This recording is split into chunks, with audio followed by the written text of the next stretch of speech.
Assalamualaikum warahmatullahi wabarakatuh. Perkenalkan, nama saya Septiana Sinta Dewi dengan NIM 1262042020130. Di sini saya akan presentasikan tentang epistemologi, ontologi, dan metodologi matematika. Epistemologi matematika merupakan cabang filsafat yang berhubungan dengan pengetahuan matematika.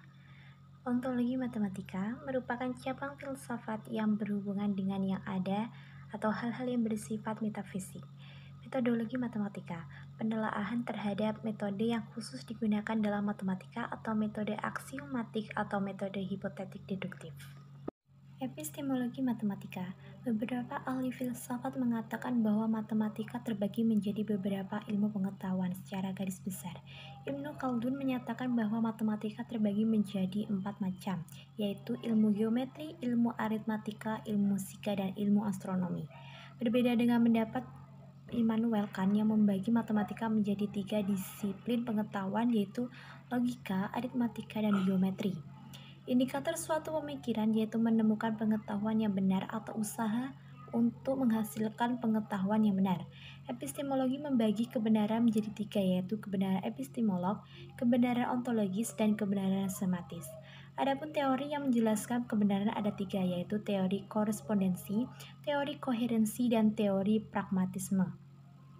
Teori korespondensi menyatakan bahwa kebenaran haruslah bersesuaian dengan fakta atau kenyataan yang ada. Jika pertimbangan atau pernyataan sesuai dengan fakta, maka dia benar. Jika tidak, maka dia salah. Teori koherensi menyatakan bahwa suatu pernyataan dianggap benar jika bersifat tetap atau konsisten dengan pernyataan-pernyataan sebelumnya yang dianggap benar. Sedangkan teori pragmatisme beranggapan bahwa suatu pernyataan dianggap benar jika pernyataan tersebut bersifat fungsional dan memiliki manfaat dalam kehidupan praktis. Ontologi matematika. Sejarah mengatakan bahwa para ahli filosofi dan ahli matematika pada zaman dahulu menggunakan matematika sebagai alat dalam melakukan suatu pekerjaan ataupun menyelesaikan masalah, mulai dari hal-hal yang sederhana sampai pada hal yang menakjubkan. Kita lihat saja perkembangan peradaban Mesir kuno dan Babilonia. Perhitungan matematika sederhana diperlukan untuk kehidupan sehari-hari. Bangsa Mesir yang menggunakan perhitungan sederhana untuk menghitung pajak, luas lumbung perdagangan, menghitung batas luas tanah yang hilang karena luapan sungai Nil, sampai pada pembangunan istana dan piramida yang termasuk ke dalam keajaiban dunia.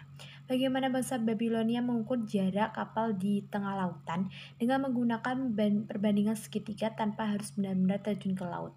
Matematika sebagai bahasa artinya matematika sebagai alat yang menyatukan manusia dalam hal berhitung. Bahasa matematika berlaku universal dan internasional. Pokok-pokok penting dalam metode matematika adalah aksioma, definisi, dan teorema.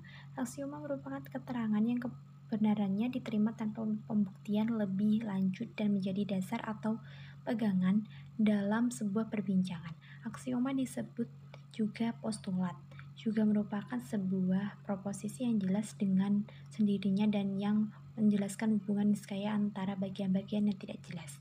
Ilmu-ilmu aksioma matematis bersifat analitik. Definisi adalah sebuah proposisi yang mengantarkan pada hakikat dan kualitas sesuatu. Dapat berupa artian yang diberi batasan, sifat, pengertian, atau hubungan yang bersumber dari pemikiran manusia. Adapun teorema adalah suatu penemuan bentuk, pola, atau rumus matematika yang baru dan bisa dibuktikan berdasarkan aksioma-aksioma dan definisi-definisi secara logis.